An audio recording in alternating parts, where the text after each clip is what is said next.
Alô, alô, escambanautas, eu sou o Wilson Júnior e hoje a gente vai falar sobre um documentário, meu primeiro documentário aqui, o caso de Rachel Dolezal. I really do not want to focus on this for the rest of my life. Do you think I do? Well, why don't you just let it go away? When something gets destroyed, you have to rebuild it. You can't just pretend that it didn't happen and everything gets fixed. Why does the documentary have to happen then, Mom? Why It's couldn't called you just done the rebuilding. book? It's called rebuilding. This is gonna Some affect people more read- than just your life. Some Mas antes da gente começar, se inscreve aqui no canal. E por sinal, esse é o meu primeiro documentário que eu vou estar falando aqui no canal, então eu queria até saber o feedback de vocês, se vocês querem que eu faça. A gente sabe que o Netflix sai bastante documentários, então se vocês gostarem, deixem aqui nos comentários para eu saber. Então, esse é um vídeo que eu acho que eu vou entrar numa seara um pouquinho polêmica. Então, às vezes, se você não gosta muito dessas questões de debate racial e de polêmica, talvez não seja o vídeo para você. Mas esse é um vídeo que conta a história de uma mulher que, durante muito tempo, foi uma ativista, militante negra. Ela era presidente de uma espécie de grupo de direitos civis de uma cidadezinha de Washington. Só que isso foi por volta de 2015, 2016, ela foi descoberta como uma mulher branca. Ou seja, ela era uma mulher branca que fazia bronzeamento artificial, passava maquiagem e ajeitava o cabelo dela para ficar com a aparência de uma mulher negra. Isso foi uma polêmica gigantesca nos Estados Unidos. Eu não fiquei sabendo, não sei se alguns de vocês ficaram sabendo, foi realmente algo que ganhou uma certa notoriedade midiática, mas obviamente como são coisas mais de espaços menores dos Estados Unidos, acabou não chegando pra gente. Porém, ela inflamou muitos debates sobre uma questão racial nos Estados Unidos e sobre essa questão de lugar de fala, sobre privilégio branco e essa questão de identidade racial. Então o documentário acaba acompanhando essa mulher por uns 2 anos, mais ou menos, e é até curioso porque a autora do documentário, ela esperava que em algum momento desses 2 anos ela fosse meio que sair deste papel de mulher negra, né? Ela fosse quebrar esse papel de mulher negra. Eu não vou entrar em spoilers, bem que spoiler de documentário parece esquisito, vale a pena assistir independente de você saber o que vai rolar ou não, mas ela acaba não saindo desse papel, né? Ela permanece consistente na história de que ela é, na verdade, uma mulher negra. E a narrativa do documentário, ela acaba indo para uns caminhos tão errados, na realidade a narrativa do documentário não, mas o discurso da Rachel, ela acaba indo para um caminho tão errado que ela vai cunhar o termo transracial. Então ela vai se apropriar dos debates que estavam acontecendo, principalmente de maneira bem inflamada nos últimos 3 anos, né, de 2015 para cá, sobre transexualidade, e dizer que, assim como uma pessoa transgênero que está num corpo do gênero, né, que não é o gênero da consciência, do cérebro dela, ela não estava em um corpo que era adequado à raça dela. Então ela era uma mulher negra presa no corpo de uma mulher branca. Então, vocês entenderem o quão errado vai esse subterfúgio narrativo. E aí, até, assim, curioso, e eu acho que é um debate que é interessante se levantar. Obviamente, você percebe durante o documentário que ela é alguém com um transtorno mental. Ela não necessariamente parece uma pessoa ruim. Ou pelo menos não foi essa a impressão que ela me passou. Ela parece muito mais alguém com um transtorno dissociativo de personalidade ou uma espécie de dismorfismo, né, que é aquela coisa que você não se sente confortável como sua aparência está. Tipo, a anorexia é um problema desse tipo, né? Você acha que você está bem mais gordo do que você de fato está, né? Bem mais pesado do que você está. Parece uma espécie de variante disso. Eu não sou psicólogo nem psiquiatra, então nem quero entrar muito no mérito dessa questão, mas isso é perceptível, né? Você sente que não necessariamente ela era uma pessoa ruim, até porque você vai ver que durante o período que ela estava na presidência desse órgão de direitos civis, ela foi alguém realmente muito ativa, né? Ela parecia participativa na comunidade, trabalhando, participando das manifestações. Até ela tem filhos negros, né? Um filho adotivo, e aí entra um pouco no histórico da família dela, que é interessante e é muito pertinente para você entender o porquê que essa mulher talvez tenha querido virar uma mulher negra, mas eu não vou entrar muito nesses detalhes. Então você vai entendendo um pouco, conhecendo um pouco da história do passado dela e desses 2 anos, né, da vida dela, que é o momento que ela, posterior a ela ter sido descoberta, né, descobriram que ela era uma mulher branca, e aí como é que ela vai levando a vida dela nesse período. E uma coisa que acontece, e sempre aconteceu muito no nosso país, é a questão do colorismo, né? Talvez nos Estados Unidos seja um pouco menor, acontece ainda, mas é justamente essa questão de que tom de pigmentação você tem que ter na sua pele para você ser considerado negro ou não. E aqui isso é muito comum, até porque eu até trabalhei no censo do IBGE durante o último recenseamento que a gente teve aqui no Brasil, E eu me deparei com inúmeras e inúmeras pessoas que tinham a pigmentação de pele igual à minha, um pouco mais escuro ou muito mais escuro que a minha, que não se diziam negras, né? Elas se diziam ou brancas ou pardas, né?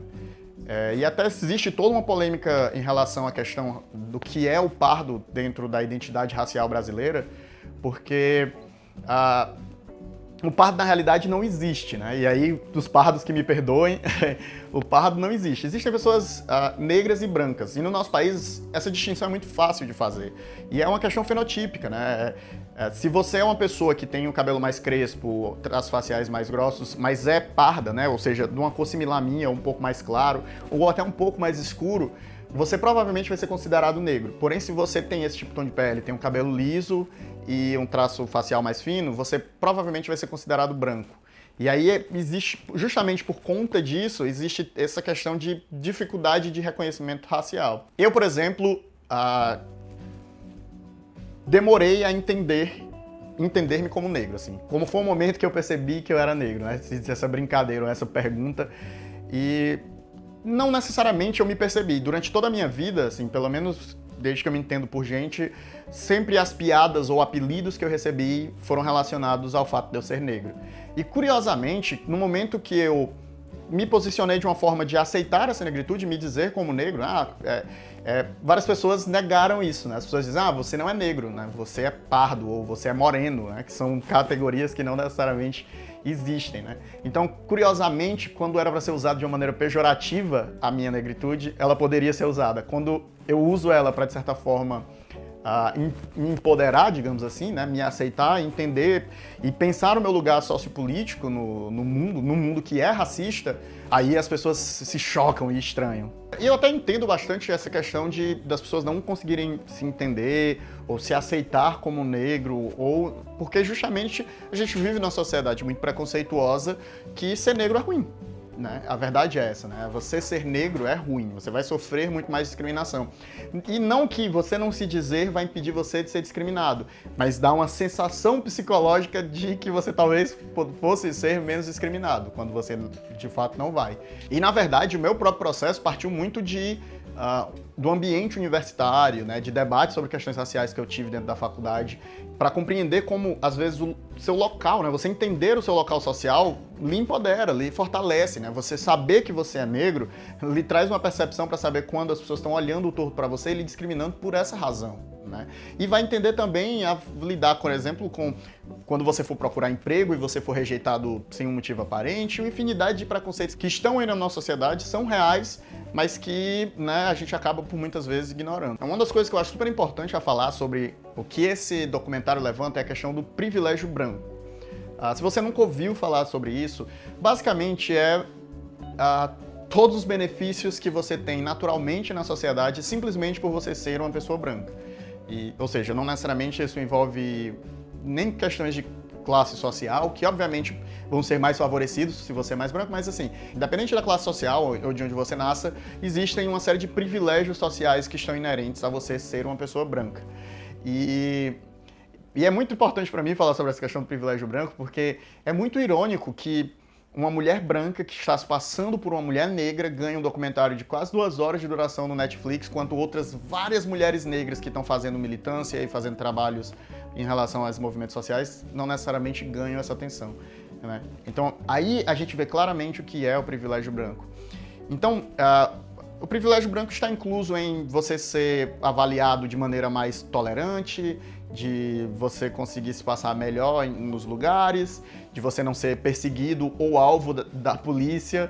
Então, são essa infinidade de privilégios. Mas é importante destacar que existem alguns outros privilégios que estão ligados ao privilégio branco, mas não necessariamente são pessoas brancas. Eu sou uma pessoa negra de pele mais clara e não tenho os traços faciais que são estereótipos que são atribuídos a pessoas negras.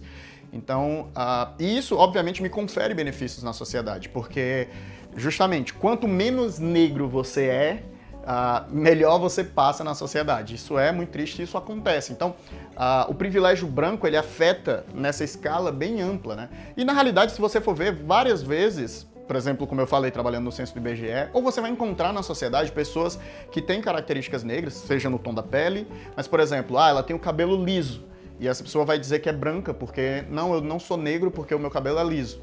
Então, isso é a questão de como você lidar com sua cor e o privilégio de você ser uma pessoa branca. Então, o documentário ele vai trabalhar muito bem sobre isso, né? É uma mulher que viveu a vida inteira dela como uma pessoa branca, ela não sofreu o que uma pessoa negra sofre, como uma pessoa se desenvolve psicologicamente, né? A questão de você achar que você é feio, de você achar que suas características são feias e são ruins, e você aprender a se valorizar, um processo muito longo e muito doloroso que as pessoas negras passam, que essa mulher não passou. Então, esse debate vai ser muito trazido durante o documentário inteiro. Então eu acho uma das coisas muito pertinentes a ser levantada, né? E é por isso que fica tão difícil para uma pessoa branca entender essa questão do lugar social do negro, por causa de uma vida de privilégios que são concedidos pelo mero fato de terem nascido ou não de uma cor diferente. Então fica a indicação desse documentário, ele realmente levanta muitos pensamentos.